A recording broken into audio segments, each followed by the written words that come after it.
Okay. Hey Abby. Hey. Welcome to Is This Funny to a Teenager? Thank you. This is my teenager. Hello. And I show her a science joke that I just found on the internet. And if Abby finds it funny, you see this face, you get to see the cartoon. If Abby doesn't find it funny, you may, or this one, you will never see what it was that I thought was so funny. Okay, are you ready? Yeah.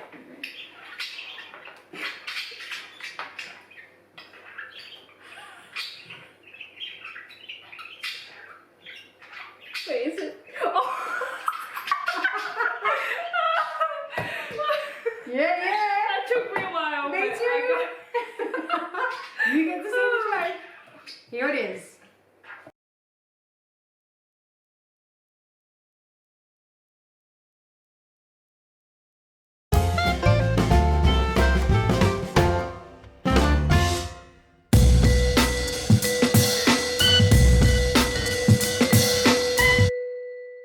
Okay, now the thing I want you to think about this week to do with friction is what would your life be like if there was no friction? Now, every second year when I do this topic with the grade 3-4s, we make a video and it's called Life Without Friction. And you have to come up with a play, like a little act with someone in your family or just yourself if there's nobody else. And you have to act out a play of what life would be like if there was no friction. Now, this always cracks me up. You should see kids. They're trying to pick their nose, but they can't do it. They're trying to walk on the floor, but they're sliding around everywhere. They're trying to hold their phone, but it's dropping out of their hand, and they can't do writing, and it's just really funny. So I'm hoping that you can come up with some good ideas. I'm going to attach a video to this up on YouTube underneath this video or on Google Classroom that you can watch, where these two guys made a video about life without friction, and that might give you just a couple of ideas to get you started.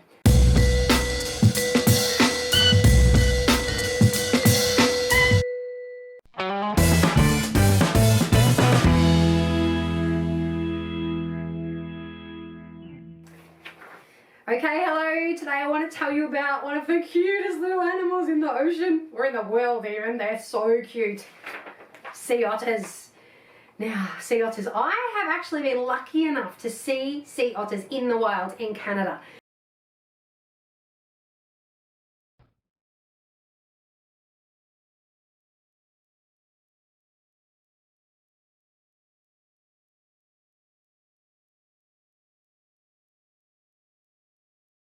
Are so cute. They have little white fluffy heads. They float around on their back in the ocean, and they sleep that way as well, floating on their back with their little feet sticking up here and little hands on their chest. Gorgeous. Now, sea otters have this amazing adaptation. They have under their little arms, so picture short little stumpy arms, but underneath, like in their armpits, they've got these little flaps, and they can store things in the flaps. So what they do is they dive down under the water, collect food up, put it in the little flaps under their things, and then swim back up to the top. But the other thing that lots of sea otters do is they collect a favorite rock. So they go have lots of different rocks they can use, but in particular they find one they like and they keep it and they store it like under their armpit when they go around the place, and then use it for cracking open their food. So the way otters open their shellfish that they eat crabs and they eat sea urchins, is they actually get them from the bottom of the ocean, swim back to the top, lie on their back with the rock on their tummy, and then they smash the shell onto their tummy, onto that rock until it breaks, and then they just guzzle it. It is really cute to watch. There's lots of videos of them doing this on the internet. I'm sure you can find some. I might even link one after this. Now, sea otters, the other thing they do is when they sleep, so they don't float away because they're lying on their back, they actually go to sea kelp, which is this big tall plant that grows underwater. And they go to sea kelp and they kind of wind it around their leg or their arm, and then they can go to sleep and not worry about floating away when they're asleep. So they kind of, you find them like tied to sea kelp and stuff like that.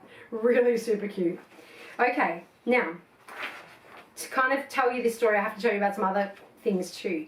You might know, of course, that there are things like forests, and there are deserts, and there are rivers, and there are different ecosystems in our world with different environment types. But you might not know that there are also underwater forests. And some of the most famous and beautiful are called kelp forests.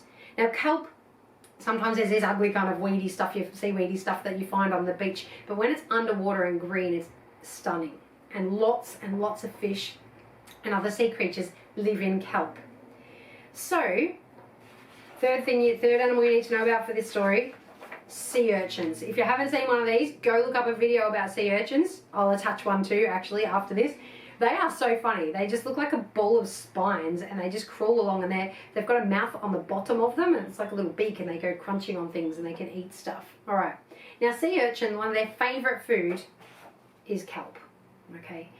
So, a long time ago, not long enough, sadly, people used to hunt otters and kill them because of their amazing fur, which is really thick and really warm, and they used to kill them, and so the numbers of sea otters went down really low in the oceans. In fact, it was at the point where they were nearly extinct. Thankfully now they're growing in numbers, and we have lots more of them in the world. But when this happened, so the sea otters started dying. Now, sea otters eat sea urchins, so when the sea otters started dying, there started being a lot more sea urchins, whole armies of them, because nothing was eating them, nothing was keeping their numbers down. So they grew and grew and grew and grew, and of course that then meant that they were eating the kelp. So the sea forests, seagrass, kelp forests, started being eaten and were just decimated. There was nothing left of them in some areas, hardly anything, and just a million of these around on the bottom of the ocean.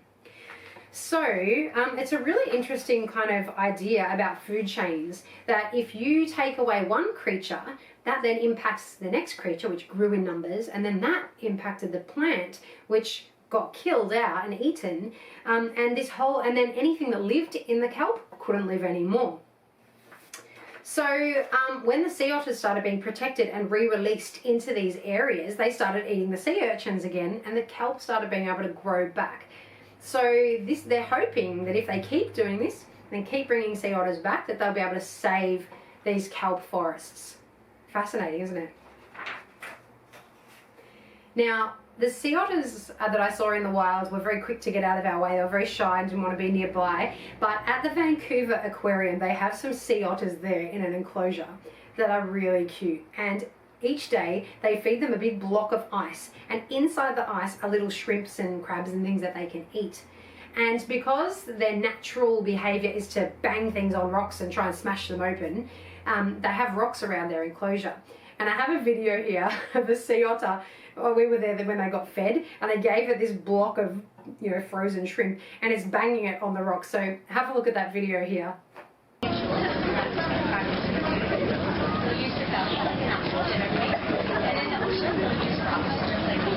He's doing the trick. That's very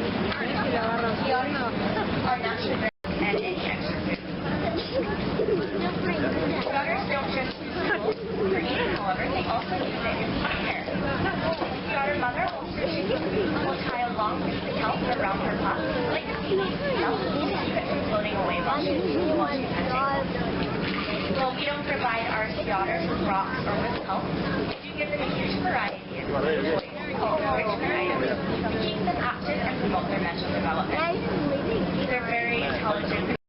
I have a video of a sea otter sleeping in the swimming pool in Vancouver in its enclosure, and it's got this little pipe, and I don't know why, but apparently it's its favorite pipe, and it kind of hugs it and goes to sleep with this pipe. So here's a video, of this little sea otter that we saw that had a little pipe that it liked to go to sleep with.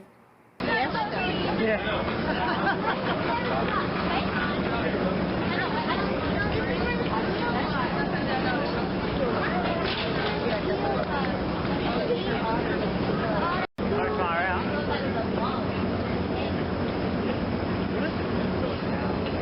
didn't have a white head. They had a brown head. And they had what looked like... I can have him, so take your time. And just to finish up with the cutest picture you've ever seen, when sea otters have babies, their babies take a little while to learn how to swim, and so they protect them by floating around on their back like they always do, but with their baby on their chest. And so there are just the most adorable photos of little otters on their back with baby fluffy otters on their chest. Absolutely adorable. I hope you enjoy them as much as I do.